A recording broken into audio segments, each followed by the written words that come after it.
to my YouTube channel. It's your girl Deja, back with another back-to-back video. And I didn't even say this in my last video. Today is March 30th, so we've done 30 days straight of posting content. So gotta give a round of applause to myself and to y'all because y'all have been subscribing from me being consistent, and I appreciate that. It makes me just want to post more videos and be more consistent. I'm almost to hitting my goal at 500 subscribers. I'm 1 subscriber away.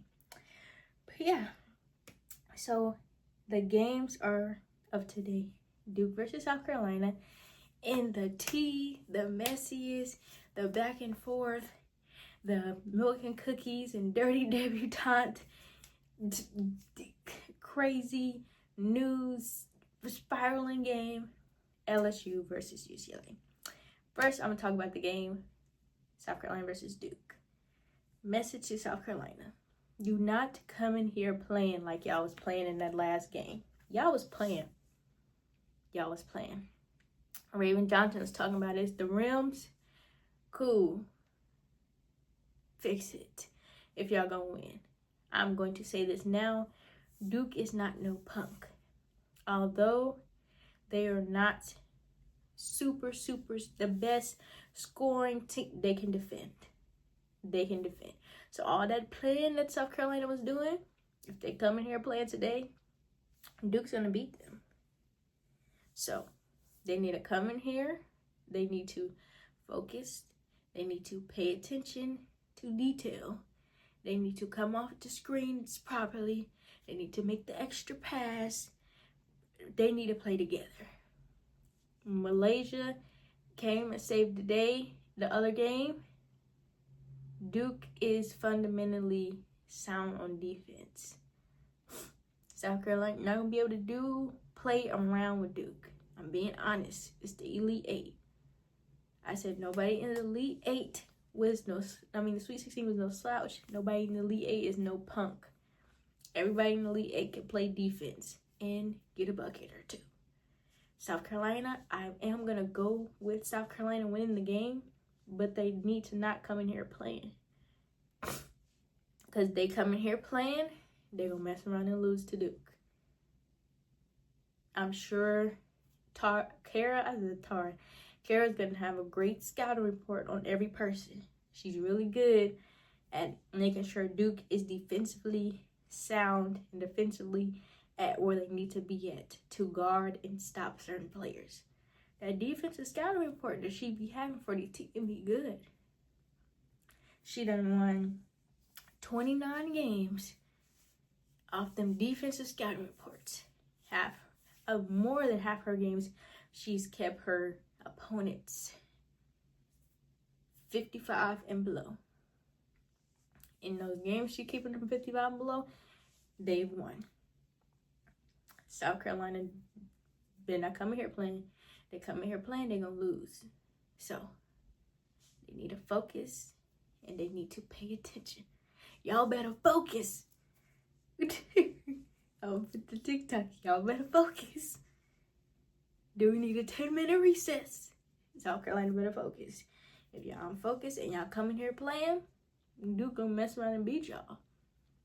Duke is not one of them ones that you can play with. You're going to play around and you're going to lose and you're going to be mad. So, I am going to go with South Carolina, but they need to lock in and do what they need to do. Do what they know how to do. Otherwise, Duke, you're not unbeatable, South Carolina. You do have 3 losses. You got 3. Every time y'all come here playing and been out of sync with the right team, you lose. Stop coming in here playing. And I thought y'all was playing with Maryland. Maryland was a couple of more sound plays and better shot taking away from beating y'all.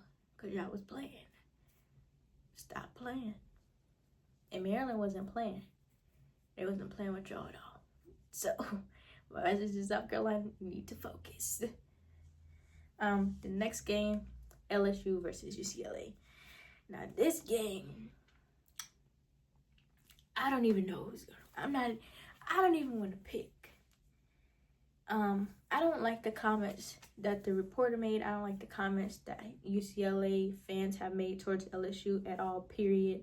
So I don't condone that type of stuff, but I am going to go off statistics in journalism and not off how I feel, because that's what a journalist should do. I am going to pick,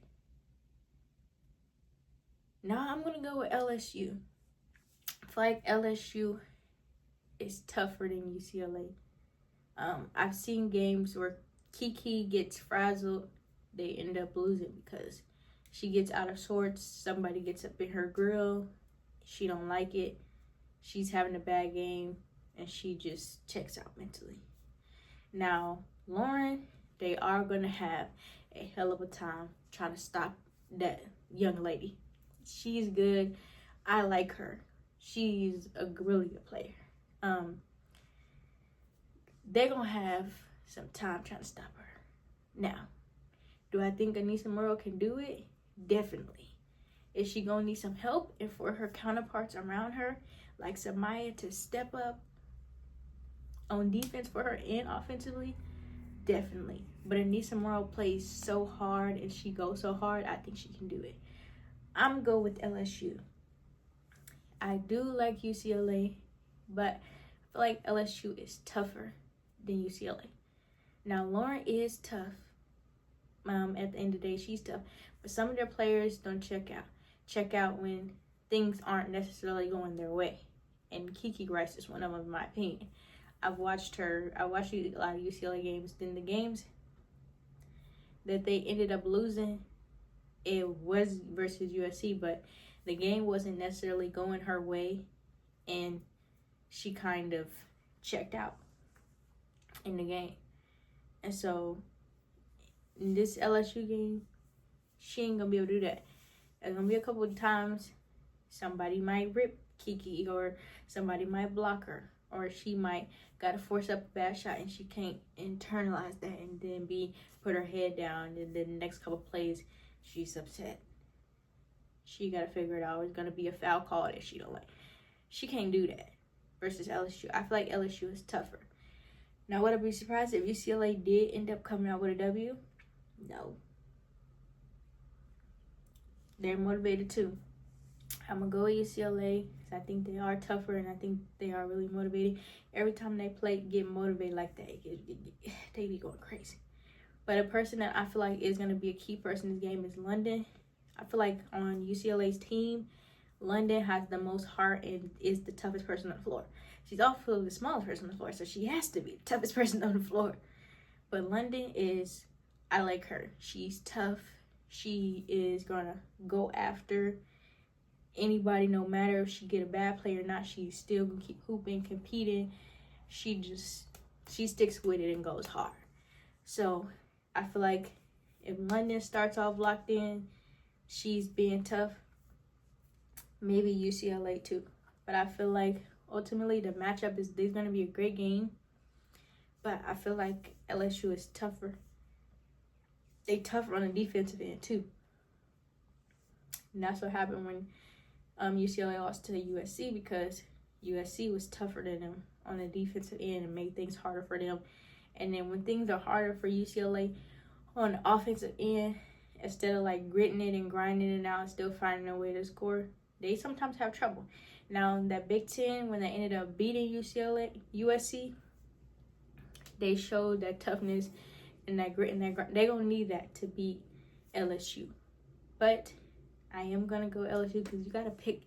You got to be a winner and it got to be a loser, you know. But at the end of the day, you never know. We in Elite 8 now. But that's my video for today. I just got my 2 videos. Continue to like, comment, and subscribe, and tune into more of my content. Peace. You know, they saying that when I see one of their players talking about we a good team, but they don't think we got enough for them. So that's motivation in itself. You're ready for tomorrow, aren't you? Oh, I've been ready. I woke up ready this morning. I thought it was game day. There was a few UCLA players that kind of said that, they were really looking forward to this matchup, just considering how last year when, excuse me, they were really looking forward to this matchup, just considering how last year when, excuse me. This year as well. It's a lot of history. Got Shy on the team as well.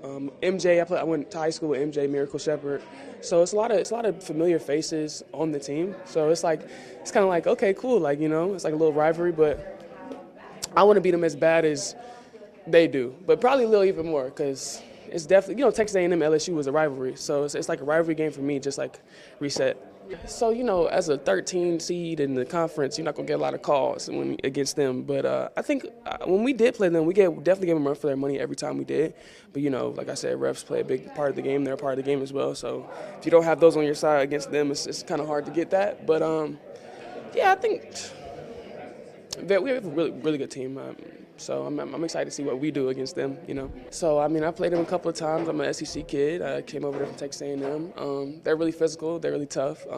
They got Kim Mulkey over there. Hopefully she don't scare all the refs tomorrow.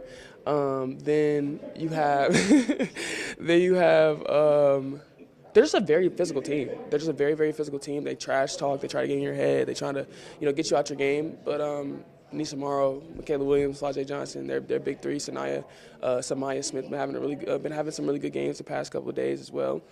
So they're a really good team and they're a really well coached team as well. But I'm excited to play them. My team, they said the reporter actually told me 365 days from Sunday is when they lost. So a year exactly from the date. So I'm really excited to see my teammates. They have a lot more energy about it than me. I played them before,